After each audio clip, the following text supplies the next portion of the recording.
ጥር 20 ቀን 2018 ዓመተ ምህረት ሰላም ጤና ይስጥልኝ። የዕለታዊ መረጃዎችን ይዤላችሁ መጥቻለሁ።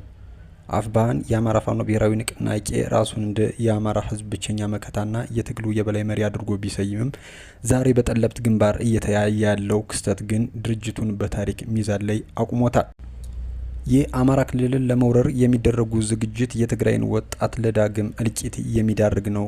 የስምረት ፓርቲ ከፍተኛ አመራሮች የኢትዮጵያ አየር ኃይል የብረት አጥርና የዲፕሎማሲ ጥበብ ኢትዮጵያና አሜሪካ ብሔራዊ ጥቅሞቻቸውን ለማስጠበቅ አሸባሪነትን በጋራ ለመዋጋት ተስማምተዋል። ወደ ዝርዝር መረጃው እንለፍ፣ አብራችን ቆዩ። የመከላከያ ሚኒስትር ኢንጂነር አይሻ መሐመድ በዛሬው ዕለት የዩናይትድ ስቴትስ አፍሪካ እዝ ዩኤስ አፍሪኮም አዘጋጅ ጄኔራል ዳግቪን ኤሬም አንደርሰንን ተቀብለው አነጋግረዋል። ሁለቱ ወገኖች በሀገራቱ መካከል ያለውን ወታደራዊ ትብብር ማሳደግ በሚቻልበት ሁኔታ ላይ የመከሩ ሲሆን የጋራ መግለጫም ሰጥተዋል። ኢንጂነር አይሻ መሐመድ ሁለቱ ሀገራት እያደገ የመጣውን የዲፕሎማሲያዊና ወታደራዊ ግንኙነታቸውን ወደ ላቅ ስትራቴጂካዊ የስራ አጋርነት በማሳደግ እኩል ተጠቃሚነታቸውን ለማረጋገጥ እንደሚሰሩም መስማማታቸውን ገልጸዋል። በተጨማሪም ሀገራቱ በሰላምና ጸጥታ ዙሪያ በጋራ ለመስራት መግባባት ላይ መድረሳቸውንና ብሔራዊ ጥቅሞቻቸውን ለማስጠበቅ አሸባሪነትን በጋራ ለመዋጋት መስማማታቸውን ነው የተናገሩት። የዩናይትድ ስቴትስ አፍሪካ እዝ ዩኤስ አፍሪኮም አዛዥ ጄኔራል ዳግቪን ኤርሜስ አንደርሰን በበኩላቸው የኢትዮጵያ አየር ኃይል 9ኛ ዓመት የምስረታ በዓልን ለማክበር ወደ ኢትዮጵያ መምጣታቸው ታሪክን ለማሰላሰልና የወደፊት ትብብርን ለማጠናከር ትርጉም ያለው አጋጣሚም እንደሆነ ገልጸዋል። ጉብኝቱ የጋራ ቀጠናዊ ደህንነት ተግዳሮቶችን ለመፍታትና የሁለትዮሽ ግንኙነቶች ይበልጥ ለማጠናከር ትልቅ አጋጣሚ መፍጠሩን ነው የተናገሩት።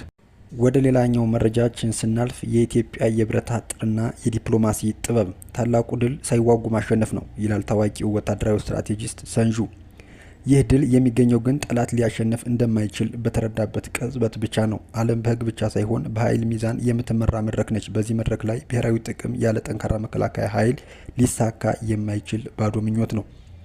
ዲፕሎማሲ የቃላት ጨዋታ ብቻ አይደለም፣ ከቃላቱ ጀርባ ያለውን አቅም የሚለካ ጥበብ እንጂ። ጠንካራ መከላከያ የሌለው ዲፕሎማት በድርድር ወቅት ጥርስ እንደሌለው አንበሳ ነው። ባለፉት 90 ዓመታት የኢትዮጵያ የሉዓላዊነት ተምሳሌት ሆኖ የዘለቀው የአየር ኃይላችን ከደርግ ውድቀት ማግስት አየር ኃይል አያስፈልግም በሚል የተሳሳተ እሳቤ ለቁልቁለት ተዳርጎ ነበር። ከ40 ዓመታት በላይ ባገለግሉ አውሮፕላኖች ተሞልቶ ሀገር ብትወረር እንኳ ፈጣን ምላሽ መስጠት በማይቻልበት ደረጃ ላይ ደርሶ እንደነበር ይታወሳል። ከ2010 ዓመት ወዲህ በጠቅላይ ሚኒስትር ዶክተር አብይ አህመድ የሚመራው የለውጥ መንግስት የኢትዮጵያ አየር ኃይልን የትኩረት ማዕከል አደረገው። ባለፉት 5 ዓመታት የአየር ኃይሉ በሰው ኃይልና በትጥቅ ዘምኗል። የውጊያ መሰረተ ልማቶች ተገንብተዋል። ከዓለም ጋር ተወዳዳሪ የሆነ አቅምም ተፈጥሯል። አንዳንዶች ለምን ለመከላከያ ትኩረት ይሰጣል ብለው ይጠይቁ ይሆናል። መልሱ ግልጽ ነው። ሰላም ከሌለ ኢኮኖሚ የለም። እንደ ግድቦችና የኃይል ማመንጫዎች ያሉ ሀገር ሀብቶች የሚጠበቁት በዘመናዊ የአየር ኃይል ነው። የውጭ ኢንቨስተሮችም ካፒታላቸውን የሚያፈሱት የሰላም ዋስትና ባለው ሀገር ውስጥ በሆኑ ሊታወቅ ይገባል። የኢትዮጵያ አየር ኃይል ዛሬ የአንድ ቡድን ሳይሆን የብሔራዊ አንድነት ምልክት ነው። የኢትዮጵያ ተሰሚነት ከፍ ከማድረግ ባለፈ ለቀጠናው መረጋጋት የጀርባ አጥንትም ሆኗል። የአማራ ክልል ለመውረር የሚደረግ ዝግጅት የትግራይን ወጣት ለዳግም እልቂት የሚዳርግ ነው ሲሉ የስምረት ፓርቲ ከፍተኛ አመራሮች ተናገሩ።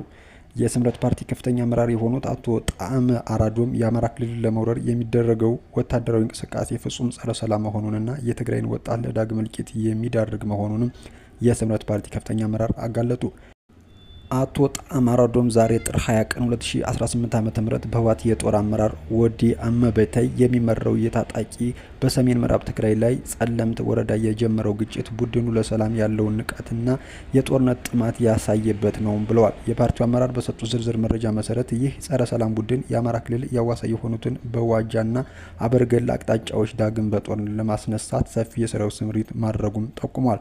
አያይዘውም አርሚ 17፣ 26 እና 35ን ጨምሮ በርካታ ክፍለ ጦሮች ወደ ዋልድባና አበርገል እንዲንቀሳቀሱ መደረጉ በፕሪቶሪያው ስምምነት የተገኘውን ተስፋ ለማጨለም የታቀደ መሆኑንም አመራሩ አመላክተዋል። የስምረት ፓርቲ አመራር አክለውም ይህ እንቅስቃሴ የትግራይን ወጣት ሆነ ብሎ ለሞት አሳልፎ የሚጸጸረ ህዝብ ድርጊት ነው ሲሉም ገልጸዋል። አቶ ጣዕመ ህወሓት ለማያዋጣ ጦርነት የትግራይን ወጣት መገፋፋት ለሌላ ዙር ታላቅ እልቂት ከመዳረግ ውጭ ሌላ ግብ የለውም ብለው መላው የትግራይ ህዝብ ይህንን የጥፋትና የጸረ ሰላም ጉዞ በቃ በማለት በአንድነት ሊቃወም እንደሚገባ አሳስበዋል። በመጨረሻም አፍባን የአማራ ፋኖ ብሔራዊ ንቅናቄ ራሱን እንደ አማራ ህዝብ ብቸኛ መከታና የትግል የበላይ መሪ አድርጎ ቢሰይም ዛሬ በጠለምት ግንባር እየታየ ያለው ክስተት ግን ድርጅቱን በታሪክ ሚዛን ላይ አቁሞታል።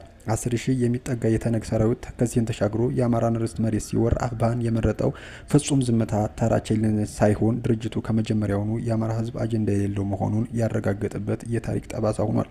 በጦርነት ወቅት ዝምታ የድጋፍ መገለጫ ነው። አፍባን በመግለጫ ጋጋታና በሹመት ሽኩቻ ተጠምዶ ጠለምት ስትወረር ጀርባውን መስጠቱ ለተነግ ወራሪ ኃይል የተበረከተ ትልቅ ወታደራዊ ውለታ ነው። ይህ ዝምታ ወራሪ ኃይሉ ያለምንም ስጋት እንዲደላደል መንገድ የከፈተ ሲሆን ድርጅቱ ከመጀመሪያውኑ የተመሰረተው የአማራ መሬት ለማስከበር ሳይሆን ለጠላት ምቹ ሁኔታ ለመፍጠር መሆኑ ጥርጣሬያችንን አጽንቶታል። ጠለምት የአፍባህን እውነተኛ ማንነት መመዘኛ ሚዛን ሆናለች። በዚህ ሚዛን ላይ አፍባህን የአማራ ህዝብ አጀንዳ ያልተሸከመ ለራሱ ሹመት ብቻ የሚባዝንና በችግር ቀን ህዝቡን ለጠላት አሳልፎ የሚሰጥ ባዶ ስብስብ መሆኑም ተረጋግጧል። ከመጀመሪያውኑ ተልዕኮውን አማራ መታደግ ሳይሆን ትግሉን ማምከን የሆነ ድርጅት ለነገ ወልቃይትም ሆነ ራያ አሳልፎ ከመስጠትም አይመለስም ነው የተባለው።